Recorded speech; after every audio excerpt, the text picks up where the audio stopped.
you so much, sir, for giving me this opportunity to have a word with you. I really do appreciate it. Growing up, I watched you right from a child, and today I'm seeing you one on one. It's remarkable. It's quite a very big, overwhelming moment for me. I really do appreciate. I really do appreciate it. Thank you, sir. You're welcome. Thank you. Yeah. Sir, how best can you describe yourself? Oh, how best? I'm just a human being like any other. Okay, sir. Well, I'm an artist, a performing artist. I grew up knowing myself as an artist. Okay.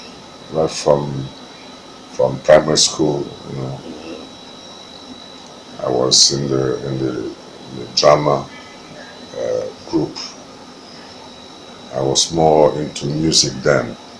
Oh. I was in the choir, and you know, in those days, the primary school was run by white missionaries, and you know, things were a bit more standard Than today. than today. Yes. Those days of standard, and you look at today. Yeah. Today of so much decadence. What do you feel like? What was your reaction to it? The reaction to it is that some of us who went through the standardized motion should impart that into the young people. Okay. Although I'm an artist, I've also delved into educating young people. Oh, fantastic. I have taught in the nursery school, I have taught in the primary school, I have taught in the secondary school, Jeez. and I've taught in the university.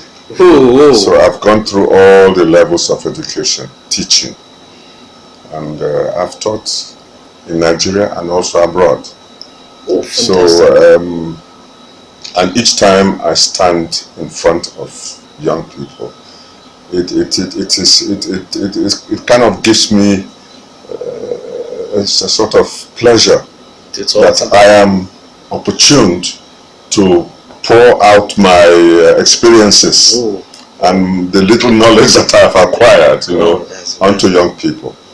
That gives me so much joy, because I feel young people can learn only from the older ones. Yes. They can hardly learn from each other. Yes. Because all of them are on the same level. Yeah. So that is the case. Oh, that is very beautiful, sir, and it's remarkable. I think, you've taught nursery, primary, secondary, university. You've seen it all. I've seen it all. you're in all facets, a human developer. Well, yeah. That is remarkable. Thank you for what you've given to the society, and you've really decided to share your wealth of knowledge with the people within your jurisdiction. That's beautiful, sir. So, act, movies and teaching. Which is your first love? Like I said at the beginning, I'm a performer. Okay, sir. I'm not just an actor. Oh. Acting is just part of it. Oh. Yes. Performing is the full package. Is the full package. Oh. I'm into music, which most people don't know. We don't know about that. We don't know about that, sir. But if you were, I think you must have been a child then, when Mr. B was on television on National Network. Mr. B is to be a millionaire. Okay. I featured in that program. It was a program run by Ken Sarowiwa, late Ken Sarowiwa. I featured in that program as the Mr. B. Okay. For about 7 years or so. Wow. And if you were watching that program, you will see that I was into music too. That's great. That's great. I studied choreography as well. Oh. So I was, and I am still into dancing. You dance till today? Yes, but of course age has come and, and has slowed me down, you know. Yes. But as a choreographer, you can always mix into it. What have you thought about having a dancing school or have been a dance instructor since? Yes. And when I was teaching in the university, that was what I was doing. Okay. I taught choreography as well as directing and acting. Oh. See. That's great. So I'm not just an actor. No. You're a full-time performer. But people don't know all this unless you have followed my antecedents. My antecedents, yes. Oh, great. Yes. That's beautiful. I'm just knowing today that he's a choreographer, a dancer. He's in all ramification a performer. He's not just an actor, and I think I'm just coming to terms with that today. And I think too, you don't even know he has a lot of things doing apart from just being. That reminds me. On one occasion, lawyers had a sort of would I call it Congress or so in Abuja. Okay. And that was under the Jonathan regime. And the wife of Jonathan, Mrs. was the special guest. Oh. And the Lawyers Association, they asked me to produce. That is NBA. Yes. Okay. But the women wing, women's lawyers and blah blah blah blah. They said I should produce a short skit for them. And the skit was written by one of them. Oh. And after the show, it was very interesting. We were introduced to Madame. Oh. Okay. And each one of us was introduced, and they asked, "Who are you? What are you doing?" and blah blah blah. Some said, "I'm a musician, I'm a dancer, I'm a this, I'm a that, I'm a that." And when it came to my turn, I just simply said, I'm a performer. And she laughed. You know, because I cannot categorize myself as one person in one act. Oh, that's really great. I'm talking to a multifaceted personality who's got a whole lot of talent submerged into him. I think he's been a blessing to this generation with his gifts. He has touched a whole lot of people and he has ministered in so many part of the arts department. Remarkable. So, sir, you are of the older generation, not the digital generation.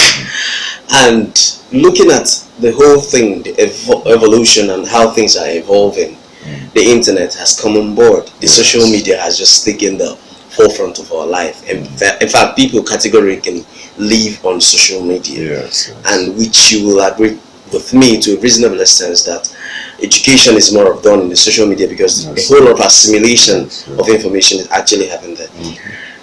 What is your take on that and the moral decadence that rise by the day? The divorce cases, the nepotism, the hate, everything. The social media is a kind of I would call it a drug that is easily and often abused. Okay. You know, let me give you an instance. There was some years ago I was producing a film in Abuja. Okay. And we auditioned people. After that, my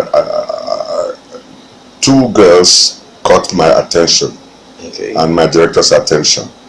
So we invited them for a round table talk with some drinks. Okay.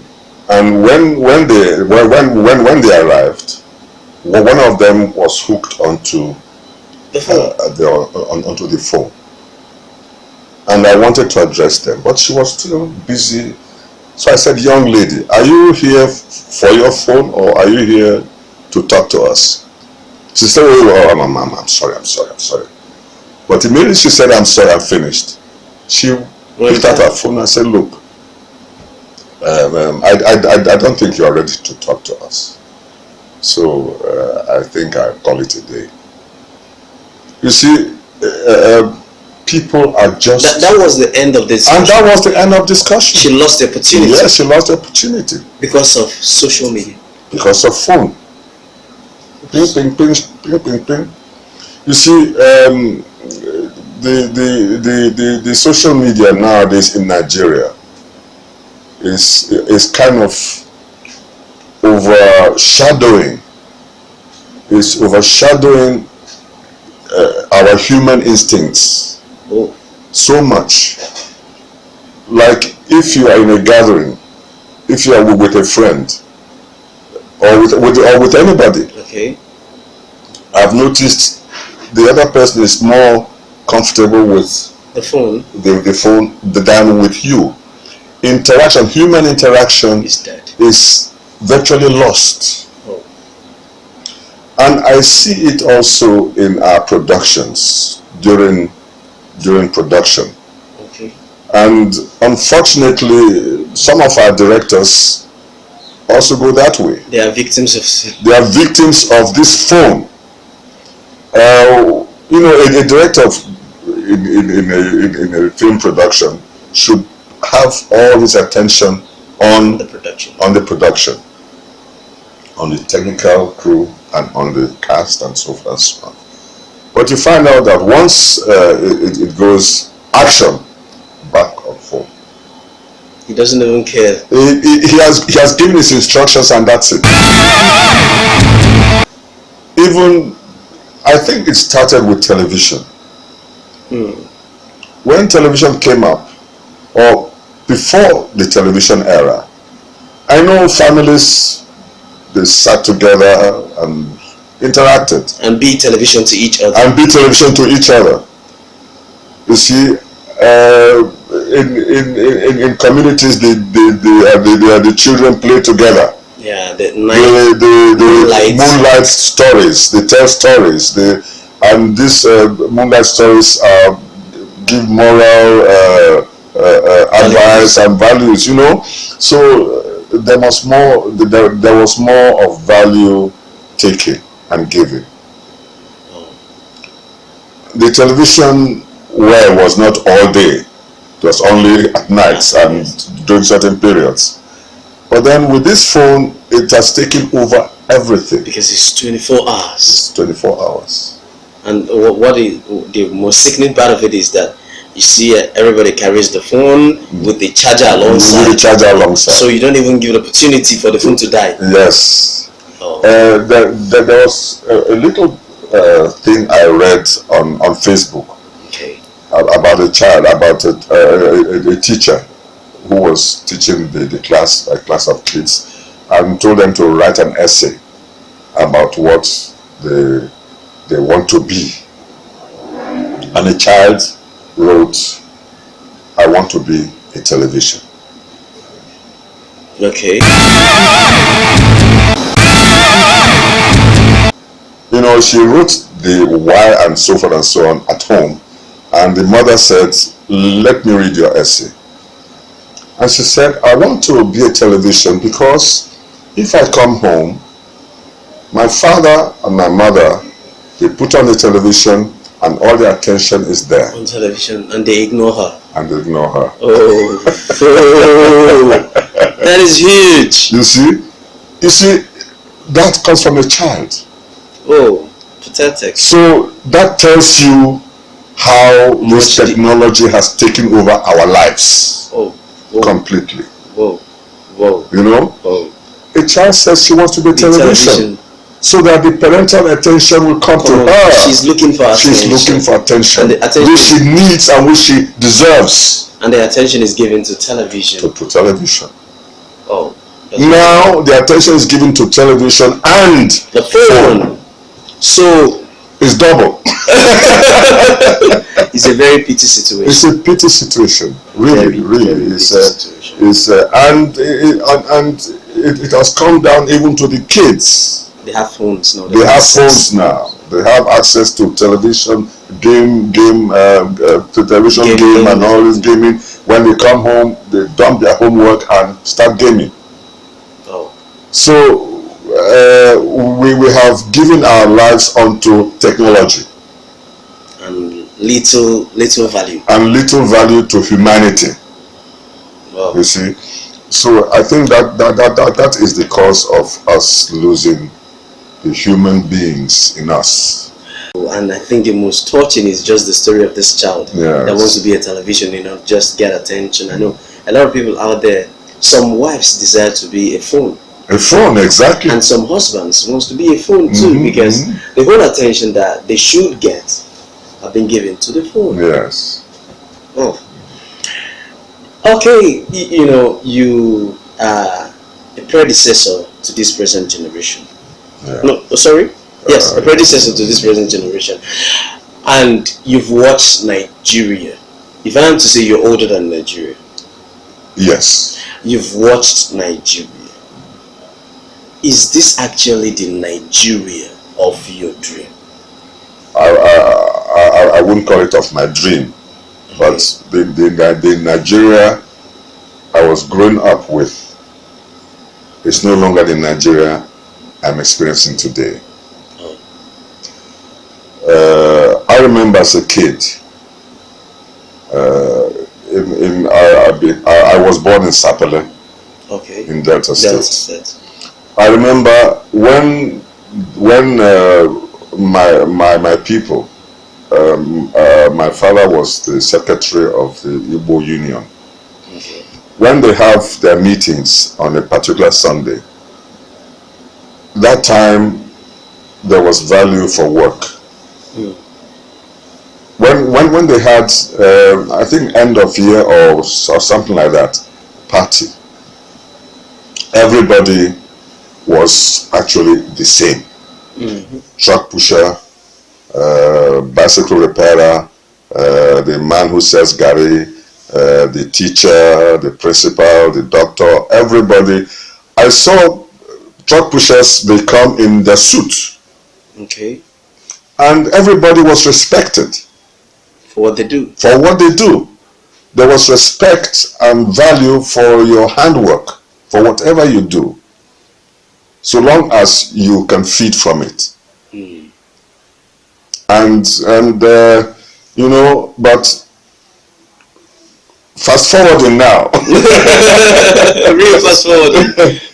Nowadays, I see meetings of communities. People will say for example, I would say to another person, "Keep quiet. Who are you? Who are you, and what do you do?"